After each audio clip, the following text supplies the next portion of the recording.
Kaya naman po ay tinitiyak natin na hindi ginagawa na pinaglalaruan ang presyo ng bigas ng mga iilan dyan na pinahihirapan ng taong bayan na para lang kumita sila ng malaki, papayaman lang sila. At kaya't hinahabol ko yung sa zona ko po. Kung maalala ninyo, sa zona ko, sabi ko, hahabulin ko yung mga yan. At kahit na ano pa ang magiging dahilan na ibibigay na meron silang kilala o gano'n ang dating gawi, kung hindi nakasunod sa batas, hindi natin papayagan para hindi kayo nahihirapan, para hindi ang presyo ng bigas ay hindi na paglalaruan at ang supply ng bigas ay sapat. Kaya't ako ay nagpapasalamat na nabigyan naman ako ng pagkakataon na makapagbigay sa inyo ng tulong dahil alam ko na ngayon wala naman siguro sa atin ang hindi nangangailangan ng tulong. Kaya't andito po ang inyong pamahalaan. Andito po lagi para tulungan.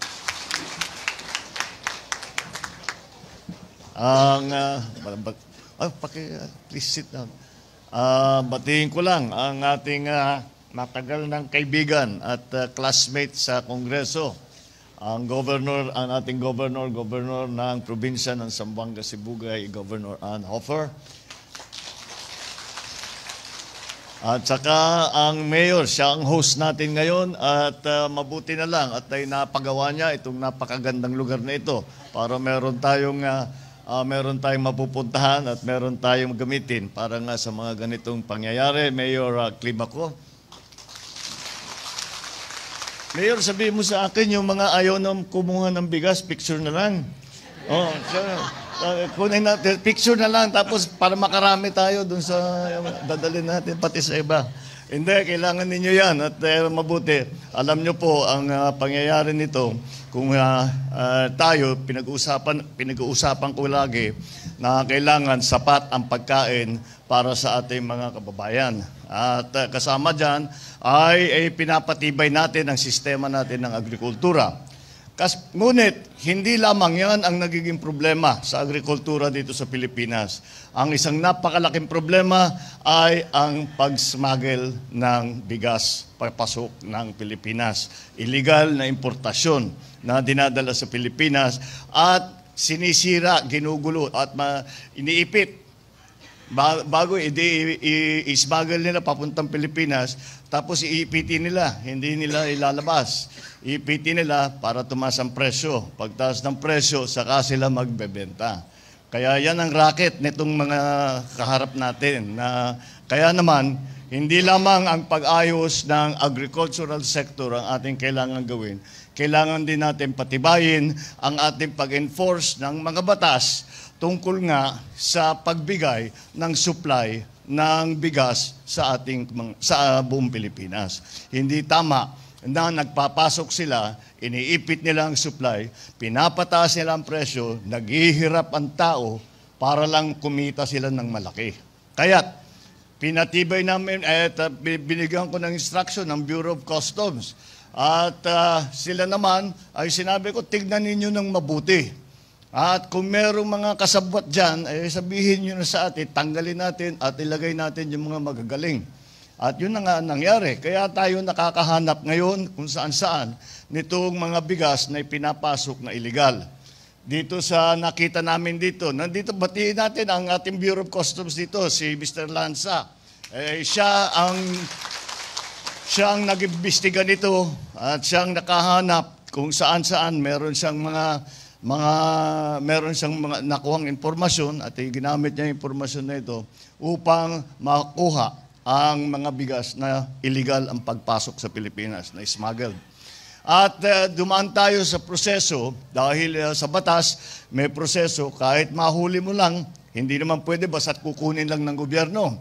Kailangan bigyan ng pagkakataon yung nagpasok na magpaliwanag kung anong papeles niya, ano yung authorization niya, bakit siya nagpasok, bakit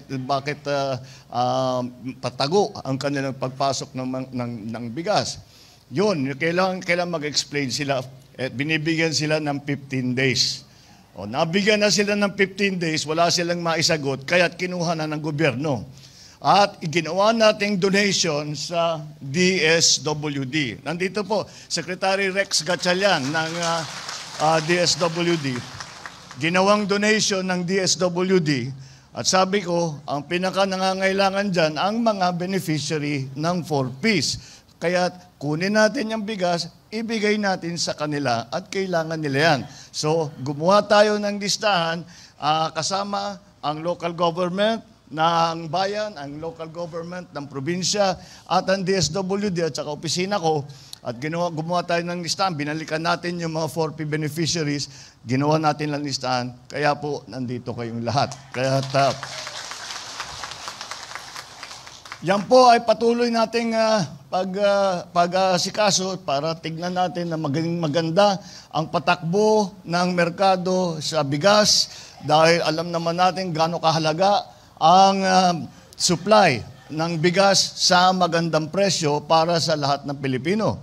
Kaya naman po ay tinitiyak natin na hindi ginagawa na pinaglalaruan ang presyo ng bigas ng mga iilan dyan na pinahihirapan ng taong bayan na para lang kumita sila ng malaki, papayaman lang sila. At kaya't hinahabol ko yung sa zona ko po. Kung maalala ninyo, sa zona ko, sabi ko, hahabulin ko yung mga yan. At kahit na ano pa ang magiging dahilan na ibibigay na meron silang kilala o gano'n ang dating gawin, kung hindi nakasunod sa batas, hindi natin papayagan para hindi kayo nahihirapan, para hindi ang presyo ng bigas ay hindi na paglalaruan at ang supply ng bigas ay sapat. Kaya ako ay nagpapasalamat na nabigyan naman ako ng pagkakataon na makapagbigay sa inyo ng tulong dahil alam ko na ngayon wala naman siguro sa atin ang hindi nangangailangan ng tulong.